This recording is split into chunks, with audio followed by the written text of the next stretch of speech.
आउनुहोस् आज हामी सजिलो तरिकाले यस्तो डिजाइनको फ्रन्ट टाईवाला टप बनाऊ है त। सुरुमा तलतिर चुनाको भाग निकाल्ने, त्यसको लागि टपको पुरा लम्बाइबाट ब्लाउजको भाग माइनस गरेर त्यसमा +1 इन्च सिलाइ भाग राखेर यो चुनाको भाग निकाल्ने। त्यसपछि यसलाई कटिङ गरेर राखिदिने। अब हामी ब्लाउजको भाग कटिङ गर्छौं। यसरी लुगालाई 4 फोल्डमा राख्ने। त्यसपछि लम्बाइमा 1 इन्च प्लस गरेर लम्बाइ नाप्ने। त्यसपछि कुमलाई 2 ले भाग गरेर त्यसमा +1/2 इन्च जोड्ने। नेक वाइडमा 3 इन्चमा चिन्ह लगाउने। त्यसपछि 1 इन्च माथितिर टानेर कुमको भाग निकाल्ने। त्यसपछि 7.5 मा काखीको भाग चिन्ह लगाउने। त्यसपछि यो काखीको भाग निकाल्ने, अगाडि र पछाडिको।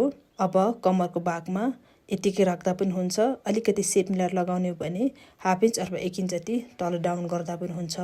यसरी टपको भागको कटिङ गर्ने। अब यसलाई एउटा पाटा निकालिदिने। अब यसलाई हामी फ्रन्टको ट्रेसिङ गर्छौं। माथितिरको बडी भागलाई काटिदिने, पछाडिको पाटा चिन्ह लगाएकोमा। अब अगाडि मैले नेक डेप्थ 4 इन्च राखेको छु। आफ्नो इच्छाअनुसार राख्न सकिन्छ। त्यसपछि नेक डेप्थमा चिन्ह लगाउने 3 इन्चमा।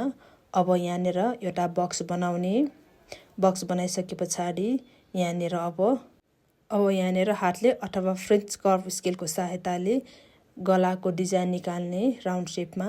त्यसपछि कुममा पनि 1/2 इन्च तल डाउन गरिदिने। यसलाई कटिङ गरेर निकालिदिने। अब यो अगाडिको काखीको सेप पनि मिलाउने। यो हाम्रो अगाडिको पाटा भयो। यसलाई अगाडिको भागमा पनि चिरिदिने। अब पछाडिको पाटा ल्याउने। त्यसमा पछाडिको पाटामा गलाको गहिराई 2 इन्चमा चिन्ह लगाउने। त्यसपछि नेक वाइड 3 इन्चमा चिन्ह लगाउने। अब यहाँनिर पनि फ्रेन्च कर्भ स्केल अथवा हातको सहायताले यसको सेप मिलाउने। त्यसपछि यसको कटिङ गरिदिने। अब हामी बाहुलाको कटिङ गर्छौं। बाहुला कटिङ गर्ने बेला यो पफ स्लिभ भएको भएर नर्मल स्लिभ भन्दा यसको चौडाइ 3 अथवा 4 इन्चले बढी राख्नुपर्छ, काखीतिर पनि अनि तल मोहरीतिर पनि। बाहुलाको पनि कटिङ गरिसके पछाडि अब हामी स्ट्राइपहरूको कटिङ गर्छौं, अर्थात् डोरीहरूको कटिङ गर्छौं। यसमा हामी लम्बाइ अथवा चौडाइ आफ्नो इच्छाअनुसार राख्न सक्छौं।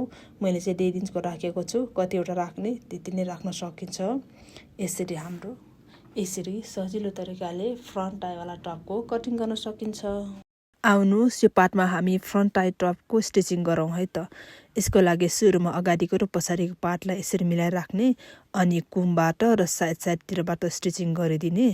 यो स्टिचिङ गरिसके पछाडि अब हामी नेकलाइनमा छट्के पाइपिङ जोडेर भित्रतिरबाट टप स्टिच हानेर त्यसमा हामी स्टिच गरिदिन्छौँ नेकलाइनमा।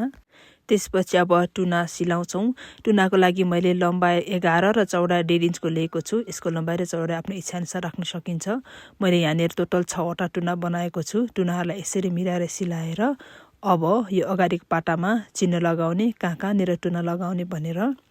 एउटा पाटामा चिन्ह लगाइसके पछाडि अर्को पाटामा पनि ट्रेसिङ गर्ने, यसरी मिलाएर। त्यसपछि त्यहीँनिर अब यसरी टुना लगाइदिने, एकातिर 3 वटा र अर्कोतिर 3 वटा गरेर। त्यसको माथिबाट यसरी पट्टी जोडिदिने। पट्टी जोडेर टप स्टिच हान्ने। त्यसपछि बाँकी भएकोलाई ट्रिम गरेर फालिदिने। अब यसलाई भित्रतिर फोल्ड गरेर यसरी मिलाएर स्टिच गरिदिने। स्टिच गरिसके पछाडि माथितिर यस्तो देखियो। अब हामी चुनाको भाग रेडी गर्छौं। त्यसलाई साइडबाट यसरी फोल्ड गरिदिने दुवैपट्टिबाट अनि तलतिरको साइडमा पनि यसरी भित्रतिर फोल्ड गरेर सिलाइदिने। यो सिलाइसके पछाडि सियो र धागो लिएर त्यसको सहायताले यसरी यो फ्याब्रिकलाई ग्यादर गर्ने।